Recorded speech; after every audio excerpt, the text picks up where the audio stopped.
kusema hayo, naomba nipende kusema kwamba leo tarehe 17 ya mwezi wa pili mwaka 2026 Mahakama Kuu Masjala ndogo ya Dar es Salaam imeendelea kusikiliza kesi ya uhaini dhidi ya mwenyekiti wa Chama cha Demokrasia na Maendeleo ndugu Tundu Antipas Mughwai Lissu ambaye anashtakiwa na kwa kosa la uhaini.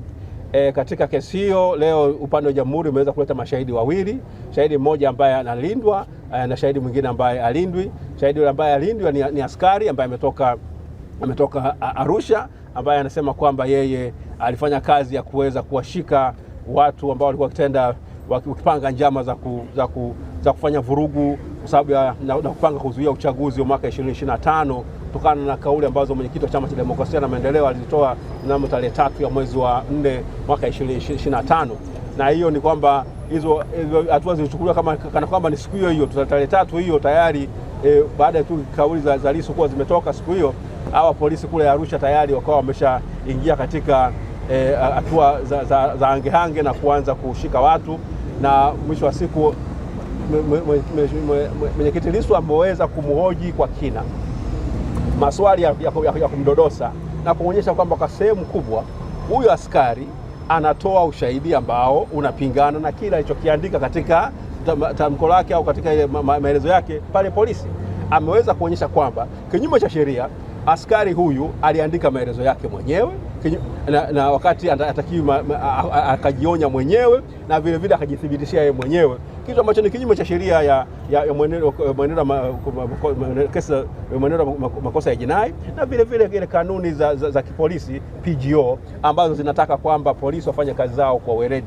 Hali kadhalika mwenyekiti Lissu ameweza kumuuliza askari aeleze kwamba kama kusema kwamba tutapinga uchaguzi kufanyika, tuzuia uchaguzi usifanyike ili kufanyike mabadiliko ya katiba na ya kisheria ili kuwe na uchaguzi huru na haki, kama ni kosa katika Jamhuri ya Muungano wa Tanzania.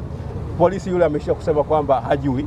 Ilikuwa inasikitisha kwamba wakati mwingine nikana kwamba wale ambao wameleta mashtaka haya hawaonei huruma mashahidi hawa wa jamhuri, wanataka pengine kuwadhalilisha, kwa sababu maana yake ni kwamba watu wanavuliwa nguo hadharani, heshima zao na utu wao unatuezwa na kuharibika kutokana kwamba wanakuja kutoa ushahidi ambao hauna kichwa wala miguu. Na bahati mbaya zaidi sasa, kuna wakati mwingine kusarula sio mbaya, inategemea wakati watu tunasikia watasema wanamwaga radhi, lakini kumanua ni kosa baya.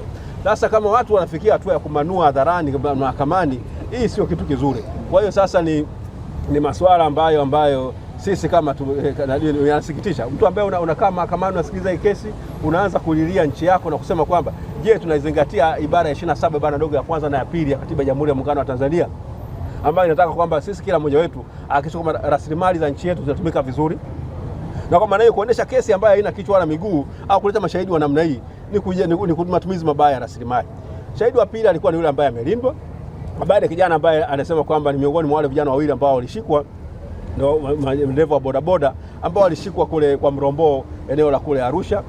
Mwenyekiti ameweza kuonyesha kwamba maelezo yake ambayo aliyatoa kule polisi na yale ambayo ameyatoa hivi leo yanakizana kwa kiwango kikubwa sana. Mwisho wa siku ni kwamba ni kama kwamba ile maelezo yale na ushahidi ambao ameutoa leo kama vinakinzana, ni maana yake unakuwa na ushahidi wa uongo. Vitu vingi kijana amesema kwamba hajui, ni kama vile ambayo yule askari alisema hajui.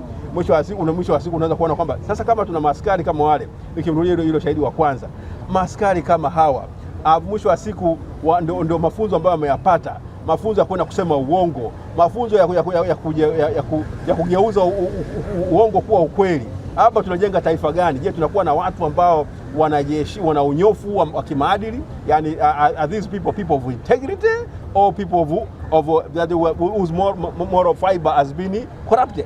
Sasa kwa hiyo tuna shida kwamba hii kesi kwa namna moja au nyingine inaianika jamhuri vibaya, inawaanika mapolisi wetu vibaya, inaalika vyombo vyetu hivi kwa vibaya, lakini kikubwa zaidi na kibaya zaidi ni kuidhalilisha mahakama, ni kupoteza rasilimali za mahakama kusikiza kesi za namna hii.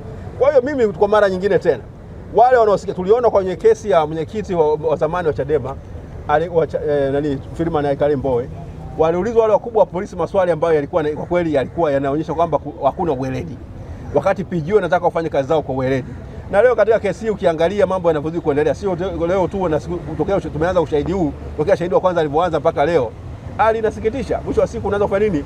Ungekuwa nashika kinani kichwa, nasema Mungu wangu, naanza napiga, kama ingekuwa mwana mama angekuwa anatoka anapiga nini, anapiga nduru kwamba bwana hali yenyewe ni mbaya, yaani unaililia nchi yako. Kama mfano natukia mfano ule wa Yesu ambaye alisema enyi wanawake wa Yerusalemu msinilie mimi bali mwalilie watoto wenu.